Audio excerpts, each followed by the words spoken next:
Bonsoir à tous, très heureux de vous retrouver pour un sujet un petit peu particulier. On va parler donc de 3 éléments qui sont littéralement en train de changer notre monde de façon très marquante. Le premier de ces éléments, c'est un élément qui aujourd'hui est très présent, c'est tout ce qui est nanotechnologie. Alors la nanotechnologie, c'est quoi? C'est toute la miniaturisation de la technologie. On arrive aujourd'hui à faire des choses incroyables en termes de nanotechnologie. Le deuxième élément qui va interférer dans notre vie, c'est la robotique. Alors peut-être qu'aujourd'hui, vous dites, ah bon, la robotique, mais on n'en voit pas tant que ça. Vous n'en entendez pas beaucoup parler parce qu'en fin de compte, pour faire exploser ces deux secteurs-là, il manque un secteur. Et ce secteur-là est en train de se mettre en place à vitesse grand V.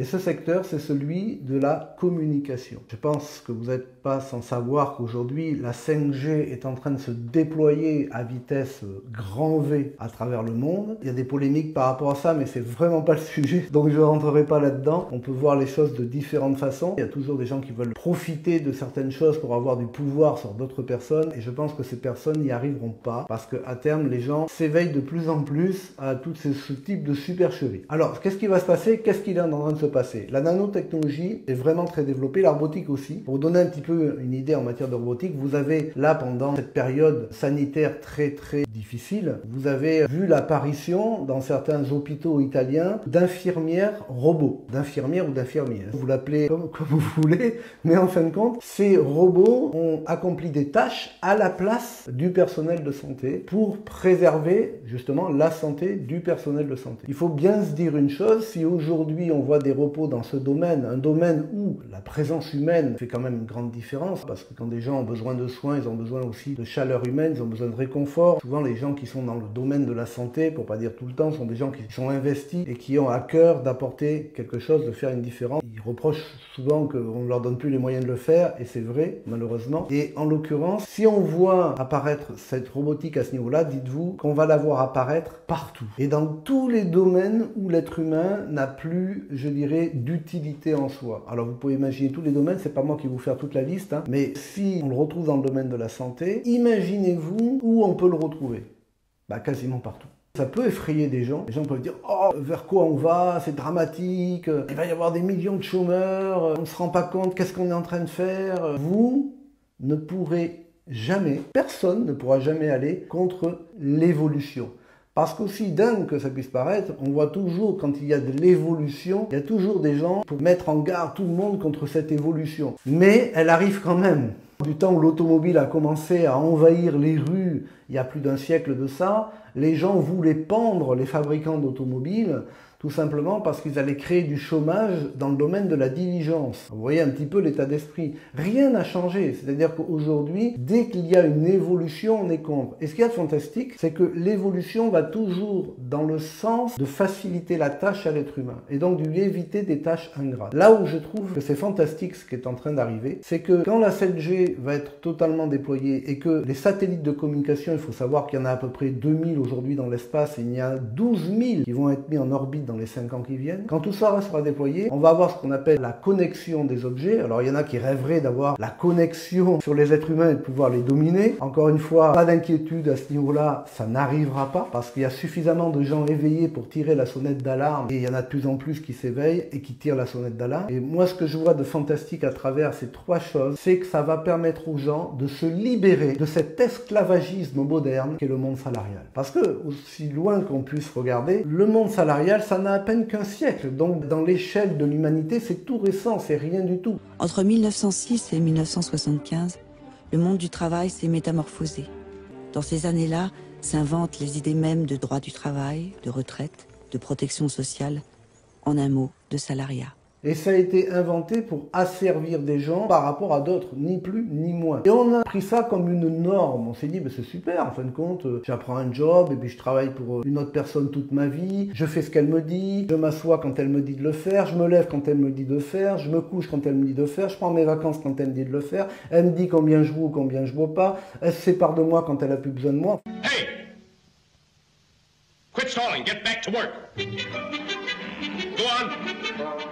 En plus, c'est fantastique. Elle me donne 2 à 5 semaines de congés payés, suivant les pays. Vous comprendrez qu'on est dans l'un des plus gâtés. Mais en l'occurrence, il n'y a aucune liberté là-dedans, parce que la véritable liberté, c'est de pouvoir faire ses choix par soi-même. C'est-à-dire de décider absolument par soi-même de ce qu'on va faire de notre vie. Décider d'où on va s'activer, avec qui on va s'activer, combien on mérite. Et puis, pour la première fois, il y a quelque chose qui s'est créé, qui s'est fait, qui n'était jamais arrivé auparavant pour étudier toute l'histoire de l'humanité. C'est que la cellule familiale s'est dissociée de la cellule professionnelle. C'est-à-dire que le domaine professionnel était toujours lié au domaine personnel. La profession s'exerçait à l'habitation, comme dans les fermes par exemple. Et depuis l'ère industrielle, on quitte son domicile et on va travailler à l'extérieur. On ne décide pas, quelqu'un décide pour nous quand on va pouvoir et comment on va pouvoir faire les choses. Et donc, on agence sa vie personnelle autour de sa vie professionnelle. Regardez, il y a des gens qui habitent dans des régions dans lesquelles ils n'ont plus envie d'habiter. En fin de compte, ils continuent à y habiter. Ils continuent parfois même à faire des boulots qu'ils n'aiment pas, tout simplement parce que c'est le domaine qui décide et c'est pas eux. Et ce qu'il y a de fantastique avec notre métier, vous le savez, c'est que ça, c'est quelque chose qui est en train de totalement exploser. Dans notre métier, on agence notre vie professionnelle autour de notre vie personnelle. On peut garder la cellule familiale. On peut véritablement prendre soin de soi et des autres. On peut vraiment tout combiner, décider de combien on vaut, avec qui on va s'investir. On n'est pas obligé de travailler des collègues de travail qu'on ne supporte pas. On décide avec qui on va faire ou pas notre activité. On décide de comment on va la développer. On peut la développer de n'importe où. Il suffit d'un téléphone portable, un petit ordinateur et on développe notre activité aujourd'hui de n'importe où. Et c'est là que je trouve fantastique et qu'on est rentré dans une nouvelle ère. C'est qu'avec la connexion de la nanotechnologie, de la robotique et l'ère satellitaire et 5G, on va pouvoir vraiment maintenant faire ça absolument de n'importe où et on va pouvoir vivre notre vie comme on l'entend, être même des nomades si ça nous fait plaisir et pouvoir être totalement libéré des contraintes que l'on rencontre habituellement. Ce monde, on l'a vu changer, on l'a vu évoluer. Je peux vous dire qu'il y a 30 ans de ça, le marketing de réseau, les gens ils disaient non, c'est n'importe quoi, c'était même ridiculisé, puis on est passé dans la phase où il y a eu beaucoup de gens contre.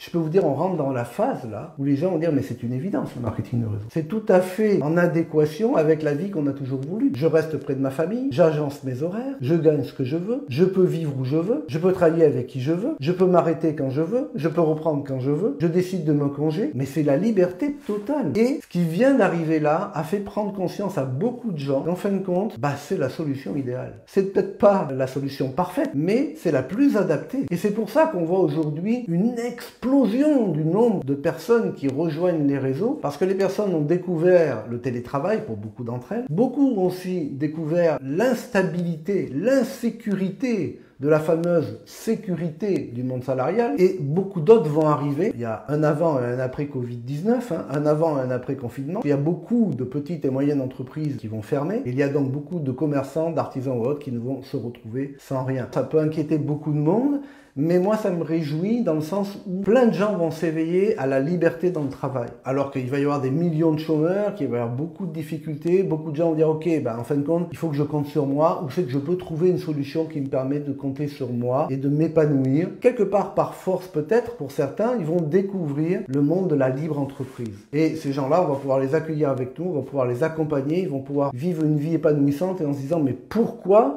j'ai pas découvert ça plus tôt? Pourquoi j'ai pas profité de ça plus tôt? Et ça, on le doit à ces 3 éléments, ces 3 facteurs qui font que ça va être vraiment quelque chose d'extraordinaire. Et on le voit déjà, ma génération, quand j'avais 20-25 ans, vous faisiez du marketing de réseau, franchement, vous étiez un véritable extraterrestre. Voir, par exemple, une femme qui faisait du marketing de réseau, c'était une extraterrestre. Aujourd'hui, on voit tout un tas de femmes qui font du marketing de réseau et qui gagnent en autonomie par rapport à leur conjoint, à leur métier. Pour moi, véritablement, l'éveil va venir des femmes, il ne va pas venir des hommes. Les hommes ont un ego surdimensionnés, sont toujours en train d'essayer d'avoir du pouvoir, et une femme, elle est moins emportée par son ego. De plus en plus, on voit des femmes sont en train de mener une évolution, pas une révolution, une évolution, parce que quand vous faites une révolution, vous faites un tour sur vous-même et vous revenez au point de départ. Donc, ça n'a rien d'extraordinaire. Il vaut mieux parler d'évolution. Et donc, on le voit aujourd'hui. Moi, je vois dans notre métier, il y a 95% de femmes dans notre métier qui sont épanouies, qui sont en train de revivre parce qu'enfin, elles peuvent rester avec leurs enfants, elles peuvent concilier la vie familiale et la vie professionnelle. Elles peuvent même devenir totalement autonomes. Combien de fois j'ai vu des femmes qui étaient véritablement traitées comme des esclaves par leurs conjoints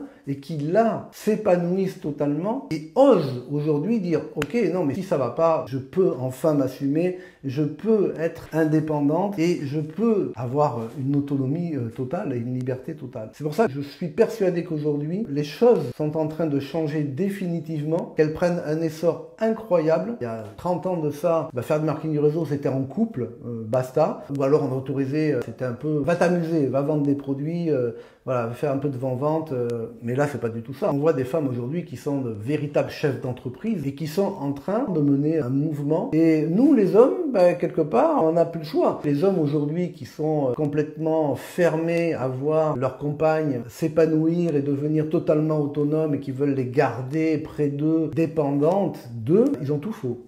C'est aussi simple que ça. Aujourd'hui, il va falloir qu'ils évoluent un petit peu. Le temps du despotisme, du machisme, je vais pas m'étendre là-dessus non plus, mais ça c'est venu avec le monothéisme qui fait qu'on a quand même persécuté les femmes pendant 300 ans. Traiter une femme de sorcière pendant des siècles, ça voulait dire la condamner à mort. C'était beaucoup les veuves, les célibataires, les femmes qui n'étaient pas sous le contrôle d'un homme en fait. C'était aussi les vieilles femmes, et beaucoup de vieilles femmes ont été brûlées à l'époque. La vieille femme, c'est aussi la femme qui finalement n'est plus utile pour le pouvoir patriarcal. Elle a perdu sa force de travail, souvent elle peut plus faire d'enfants, elle est plus considérée comme agréable à regarder. Si vous parliez de travers à votre voisin, il pouvait vous dénoncer pour sorcellerie. Donc c'était une époque où on tolérait aussi moins que les femmes parlent haut et fort et donnent leur avis franchement. Concernant nos religions à nous, et ça continue encore dans d'autres, mais c'est complètement révolu, c'est n'importe quoi. On est complètement dépassé quand on a ce type de vision et de comportement. Aujourd'hui, il faut être conscient d'une chose, c'est que les gens sont en train de s'éveiller et les personnes qui véritablement éveillent le plus les autres, ce sont les femmes. Et ça, je trouve ça complètement extraordinaire parce qu'elles sont en train de reprendre une place qu'on leur a fait perdre. Mother, when I grow up, shall I have to be married? Yes, dear. Shall I have to marry a man like father? Yes, dear. And if I don't marry him, shall I be an old maid like Aunt Eliza? Yes, dear. Silence for me. Say, Mother, it's a hard world for us women, isn't it? Et c'est pour ça que je dis que le marketing de réseau est une voie qui va exploser parce que beaucoup de femmes sont en train de prendre cette voie-là et de montrer au monde que c'est une évidence. Et ça va accélérer, pourquoi? Parce qu'avec ce qu'on vient de vivre, le confinement, vous avez plein de gens qui ne veulent pas retourner au travail, vous avez plein de gens qui ne veulent plus laisser leurs enfants à l'école, plein de personnes qui disent non, aujourd'hui je veux plus qu'on m'enlève toutes ces libertés. Et ça, franchement, c'est une évolution majeure. Ces trois éléments, la nanotechnologie, la robotique et l'art de la communication satellitaire, 5G ou autre, parce que peu importe, il y aura autre chose après la 5G, va permettre aux gens de se libérer de tâches contraignantes, va leur permettre de retrouver leur foyer, de pouvoir exercer une activité où ils ont beaucoup d'autonomie, comme nous sommes tous en train de le faire, et vont permettre aux gens de revivre littéralement, de se dire oui, effectivement, c'est la vie que j'ai toujours voulu. Et vous allez voir que quand on va vouloir mettre dans les années qui viennent les gens dans des schémas bien établis de il faut que tu travailles bien à l'école pour avoir un bon métier, pour être un bon salarié, pour un jour prendre ta retraite, ça va voler en éclats. Ça a commencé, ça vole complètement en éclats. Et nous sommes des personnes qui sont en train d'informer le monde et de dire au monde, ok, regardez, il y a une autre solution. Si vous demandez à des gens aujourd'hui quel est le job idéal, vous allez voir que les réponses ne seront pas les mêmes qu'il y a 5 ans, ou même qu'il y a 10 ans. Les gens vont réfléchir, vont dire le job idéal, c'est un job dans lequel je peux choisir mes heures, je peux choisir mes collègues, définir l'importance des revenus que je peux obtenir. C'est un job dans lequel ma situation n'est pas remise en question en permanence, qui me laisse l'opportunité d'habiter là où je veux, qui me permet de rester près de ma famille. Quoi d'autre encore? Et une fois que la personne a dressé ça, elle dit waouh, ce job idéal, tu l'as trouvé? Ben non. Et tu aimerais le découvrir? Ben ouais, c'est le marketing de réseau. C'est le marketing de réseau. Donc voilà pourquoi c'est ma vision aujourd'hui. Je pense que le monde vient de basculer dans une nouvelle ère. Ces trois éléments, ces trois facteurs vont accélérer notre autonomie, vous nous donner de plus en plus de liberté. Et donc aujourd'hui, je sais qu'on a tous la sensation qu'on est en train de nous enlever beaucoup de liberté, mais je crois que ça ne fonctionnera pas et que au contraire, ça va finir d'éveiller les gens et dire je veux cette liberté, je veux pas qu'on me l'enlève. Et donc ils vont chercher, ils vont nous trouver et véritablement, on va pouvoir les accompagner et faire une différence dans leur vie comme on fait une différence dans la nôtre. Voilà, c'est ce que je voulais partager avec vous ce soir. Si vous avez des questions par rapport à ça, un avis, mettez des commentaires parce que j'adore voir vos commentaires, j'adore pouvoir vous répondre. Dites-moi comment vous vivez la chose et vous ressentez la chose. Si vous voulez être informé, cliquez sur s'abonner. N'hésitez pas à mettre un pouce. Encore une fois, j'ai été très heureux de partager ce moment avec vous. J'espère que ma vision vous aura permis peut-être de voir les choses différemment. Merci encore et à très bientôt. Bye bye.